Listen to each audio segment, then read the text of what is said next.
Hey YA nerds, this is Reading Rue. We're going to talk to you today about this really cool book in continuation of our summer 2018, The Handsome Girl and Her Beautiful Boy by B.T. Gottfred.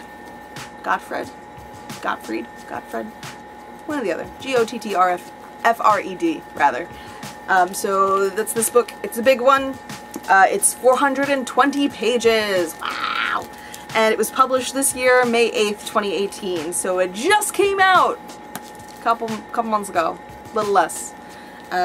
Really interesting book. So I'm gonna get to it. First of all, I got attracted to this book because the cover is really neat. Second of all, the title of this book is pretty interesting. It's about two teenagers find each other. We'll talk about it. For the plot. Everyone assumes that Z is a lesbian. Her classmates, her gym buddies, even her so-called best friend. Z is starting to wonder herself, could they be onto something? Everyone assumes that Art is gay. They took one look at his nice clothes and his pretty face and think, well, obviously. But there's more to Z and Art than anyone realizes. What develops is a powerful connection between two people who are beautiful in all the ways they've been told are strange. As they explore their own complex relationships to gender, sexuality, and identity, they fall for the complexities they find in each other. With his trademark frankness, B.T. Gottfred delves inside both characters' heads in this story about love and living authentically. Sorry, B.T., I keep saying your name wrong. I don't know what to do about it.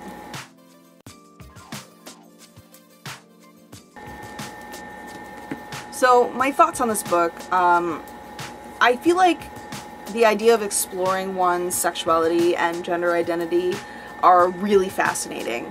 To explore it in a YA book, however, I have not seen it done very well. This book kind of does it well. It's hard to describe. I felt a little off-put on some parts of the book. These two characters fall really heavily into their own stereotypes. Z is very athletic, kind of butch, for lack of a better term. She has shorter hair, you know, she is like the stereotypical lesbian. Art is very flamboyant and loud and out there, and he dresses nice and he worries about his appearance, how dare he, so people think he's gay. And that's kind of the only part about the book that really, like, irked me, was that these people, you know, and I get that they're supposed to be stereotyped so severely on purpose. I just hate that as a personal boon. That's just me. You know, these two characters, they want to defy the boxes that society has mistakenly put them into. Do they show the world who they are and stand together in solidarity? Do they change their pronouns together and strike out a new direction for their gender representation? No. They don't do that. And this is the part I didn't like about the book. Instead, Z runs away from home and gets a motel room. Art follows her and they have sex in it. And that's how they figure out their genders. And yeah, there's no wrong way to figure out like your gender representation, but I don't know, sexualizing kids? Teenagers? Sexualizing teenagers for the sake of sexuality and gender representation? Rubbed me not the right way, just saying. You know, they do it frequently, and it's like weird, and it was a little too explicit too. That's my other issue, is it was like explicit for a YA book. Like, describing things that I didn't want to hear about, and I'm an adult. So I don't really understand it, because I've seen it happen in a couple of other YA books, and I don't know, maybe it's because, like, men are writing YA now, and that's fine, but, like, I've seen it with a couple of characters where they, like, the boy characters are talking about, like, their erections, and, like, having an orgasm, and I don't know, maybe it's me, maybe I'm finally getting old, but it's just weird. I was just really, like, I had to, like, stop and put the book down at some point, and I thought, too, like, that being said, put that aside, my queasiness, because that, again, could just be me.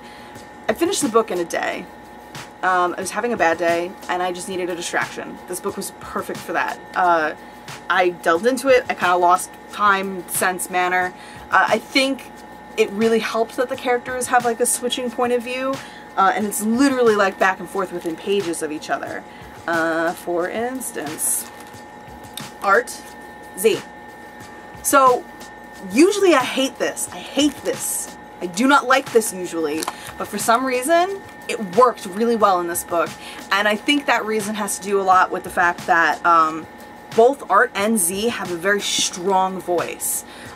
BT wrote them really well. Really, really well. Like, I think if I read a letter from Z and I would be, without her signing it, I'd be like, that's Z talking. And same thing for Art. Oh, that's Art. I totally understand these two characters. I get them. They just freaked me out a little bit. Like, the sex was too much. I can't get over it. I don't know why. I don't know why. So, yeah. Again, I'm probably getting old. I don't know. I think if this trend continues in YA, I will probably get used to it. Just like I got used to switching point of views in YA, I've gotten used to that. I'm over it. I don't know.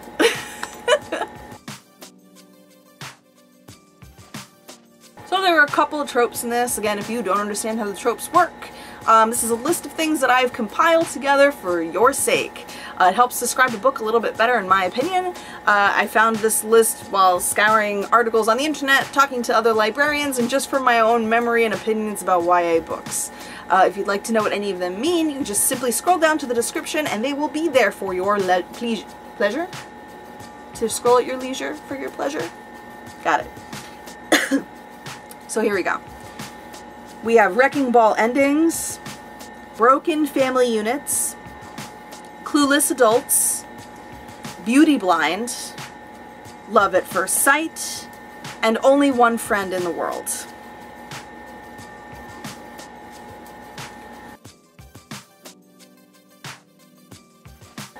Honestly, for my rating of this book, I gotta give it a 6 out of 10. It was good. It could have been better. I don't know what else to say about it.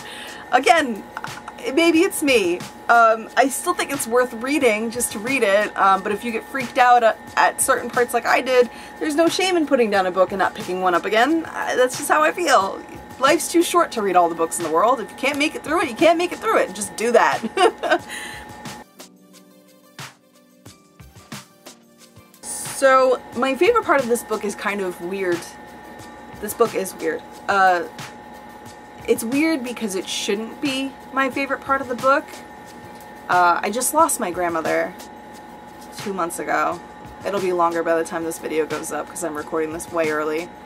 But I just lost my grandmother and took this book out like a week after that happened, which was a mistake. And by that I mean Z loses her mother in the book. It happens really early, so I'm not spoiling anything, and you are like hella prepared for it by the time it happens. Her mother jokes about her death, it's like a thing with the two of them, and then it just happens. And again, I should not have loved that part of the book. I really shouldn't have. In fact, it upset me when I first read it. There are a lot of similarities. It sucks, but I think reading it from another character's point of view, seeing another character go through grief kind of the way I go through grief, it was kind of healing, and that's probably another reason why this book got a higher rating than what I'm talking about in my review. So I really appreciated that. Again, it was my favorite part of the book, which sounds weird, but it was days after I lost her, and now this character loses her mother, and it's like the same thing. So I really loved that. I'm getting upset. Yeah, that's all I have to say about that one.